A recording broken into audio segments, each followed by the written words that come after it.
सकाळी लवकर उठून आवरलं कारण आज मी हॉस्टेलला निघाली. मला न आवडणारं उपीट सुद्धा आज मला गोड लागालतं. मम्मीचा आणि पप्पांचा आशीर्वाद घेऊन बॅगा उचलल्या आणि घराच्या बाहेर पडलो. मम्मीला टाटा करून गेलो कालच्या घरात. Bye bye. भावड्या मला वॉटरच्या स्टँडवर सोडा आलता आणि गावातलं सकाळचं वातावरण काय क्वालिटी.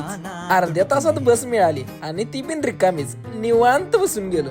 दुःख असलं पडलेलं की गाडी ढगातच वाटत होती. सुट्टीच्या डोळ्यात साठवलेल्या आठवणी डोळे झाकले की समोर येत होत्या.